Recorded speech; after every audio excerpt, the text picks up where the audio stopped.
प्रदोष के समय पर, उससे पहले लक्ष्मी और दरिद्रता फिर भ्रमण पर निकलती है।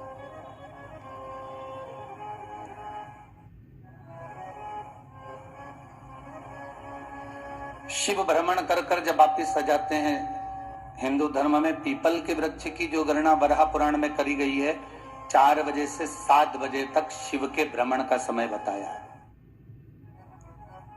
शाम को। तो 7 बजे से लेकर फिर रात्रि 9 बजे तक लक्ष्मी और दरिद्रता फिर भ्रमण पर जाती है। इनका एक समय निश्चित है महाराज। भ्रमण कर कर आ जाना।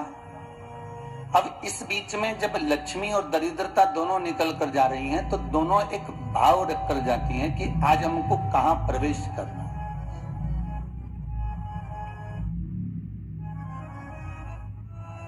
आज हमें किस जगह पर प्रवेश करना है, आज हमें कहां पहुंचना है, आज हमें किस जगह जाना है। और जिस नगर में जिस मार्ग से लक्ष्मी और दरिद्रता निकल कर जाती है, ये दोनों का जब निकलना होता है, इनको स्थान दिया गया जहां पर स्वच्छता हो, घर के दरवाजे पर रंगोली डली हुई हो, द्वार पर जल छीटा गया हो। महाराज, उस द्वार पर लक्ष्मी प्रवेश करती है तो दरिद्रता भी जाने लगती है अंदर। जब दरिद्रता अंदर जाने लगती है तो लक्ष्मी उसको रोक देती है। पहले मैं देखकर आती हूं कि तेरे लिए स्थान है कि नहीं, तू यहां रुक।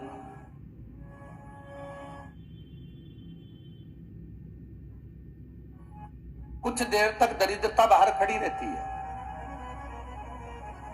और लक्ष्मी जी की बड़ी बहन जब दरिद्रता बार बार अंदर जाने का प्रयास करती है तो लक्ष्मी जी कहती हैं, जीजी तू इतनी बड़ी होकर तुझे मालूम है तू तेरा सम्मान होना चाहिए, आदर होना चाहिए, और तू अंदर चली जाए और कोई तेरा सम्मान ना करे तो कितना बुरा लगेगा, इसलिए तू बाहर खड़ी रहे। मैं अभी आई। अंदर जाती है और जब लक्ष्मी जी भ्रमण कर लेती हैं, अंदर प्रवेश कर कर आती हैं और प्रवेश कर कर आती हैं तो दरिद्रता पूछती है चले अंदर। तो लक्ष्मी जी कहती हैं, तुझे मालूम नहीं है क्या जीजी कि जिस घर में मैं प्रवेश कर जाती हूं वचन था, ये तेरा वचन था। अपन दोनों का जब मंगल विवाह हुआ था, मेरा विवाह जब नारायण के साथ में हुआ और तुम्हारा विवाह जब दुस्साह मुनि के साथ हुआ, दरिद्रता का विवाह दुस्साह मुनि के साथ हुआ। जब अपना दोनों का विवाह हुआ था तो अपन दोनों ने एक वादा करा था कि जिस घर में लक्ष्मी प्रवेश कर जाएगी उस दिन फिर दरिद्रता नहीं जाएगी, और जिस घर में दरिद्रता प्रवेश कर जाएगी उस घर में फिर लक्ष्मी नहीं जाएगी।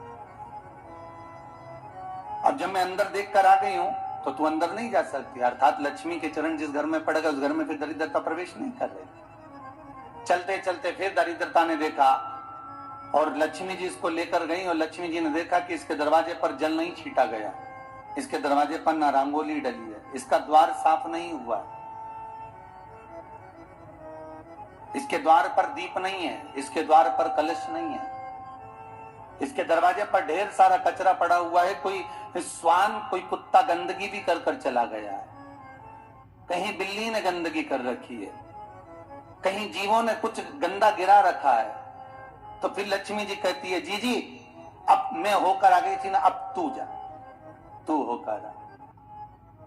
और दरिद्रता प्रवेश करती है तो अंदर जाकर क्या देखती है दरिद्रता कि इतनी सवेरे से मैं घूमने इनके दरवाजे पर आई और ये तो सब चादर तान के चकाचक गुर्राटा भर भर कर सो रहे हैं। तो दरिद्रता कह देती है, तुम्हारा भाग्य ही बेकार है, तो मैं क्या करूं, तुम ऐसे ही सोते रहो।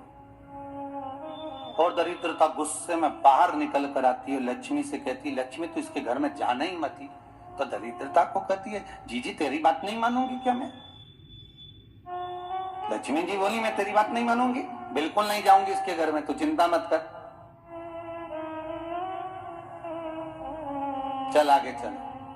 फिर आगे बढ़े। ये लक्ष्मी और दरिद्रता का प्रवेश। आपके घर का द्वार, आपके घर का दरवाजा, फिर निवेदन करूंगा एक बहुत सुंदर बात, हमें महाराष्ट्र से सीखना चाहिए, हमें साउथ से सीखना चाहिए, दक्षिण से।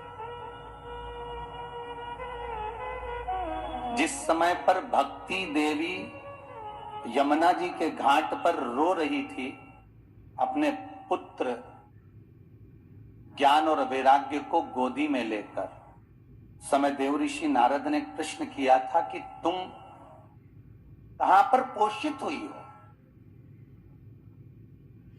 तुम्हें ऊर्जा कहां से प्राप्त हुई? तो कहा मैं गुजरात से तो चली हूं। और वहां से चलती चलती भक्ति देवी कहती है मैं बहुत दुखी होकर, बूढ़ी होकर, द्रवित होकर, बड़ी दुख में वहां से चलते चलते जब मैं महाराष्ट्र में पहुंची तो मैंने वहां जाकर देखा कि वहां पर लोग हर पल हर घड़ी ब्रह्म मुहूर्त में उठकर स्मरण करते हैं, नाम जाप करते हैं और दरवाजे पर जल छीट कर रंगोली डालते हैं। तो कह रही है कि वहां पर मैं थोड़ी अवस्थावान होने लगी, वहां मुझे अच्छा लगने लगा। फिर जब मैं और आगे पढ़ी, दक्षिण में जब पहुंची, वहां पर जाकर मैंने देखा कि सुबह से उठकर मंगलाचरण, मंगला स्तोत्र और वेदों की ध्वनि होने लगी। वहां पर मैं और आनंदित हो गई।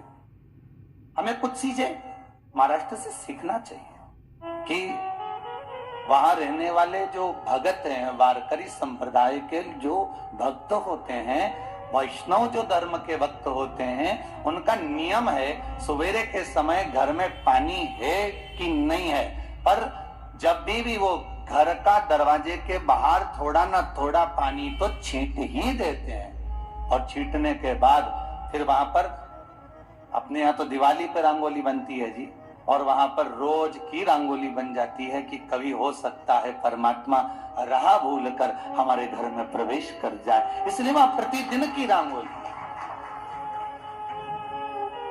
प्रतिदिन।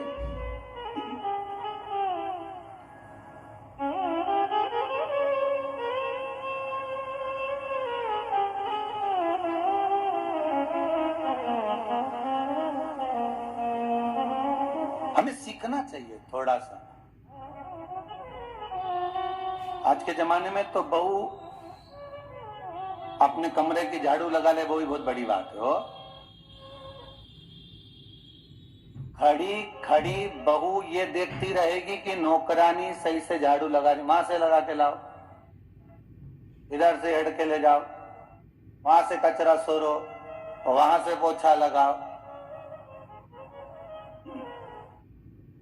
खड़ी रहेगी, उंगली से बताती रहेगी, पर इतना नहीं बनेगा कि सेविका से, नौकरानी से, दासी से कह दे कि तू मम्मी पापा के कमरे की लगा ले, मैं मेरे कमरे की लगा लूंगी, तू जा उधर। थोड़ा दया का भाव अगर होता तो उसके मन में भी आता कि मेरी बड़ी सेठानी तो अपनी जगह पर है, पर छोटी तो सेठानी की भी बड़ी सेठानी है जो मुझ पर करुणा करती रहती है। पर बड़ी तो कहे कि बेटा रहने दे, तू उधर ले जा, जब भाभी के कमरे में देख ले जा, उसके बच्चों का बड़ा फैलारा रहता ना, तो उधर देख ले जा, तो जरा उधर, माँ उधर भेज रही है।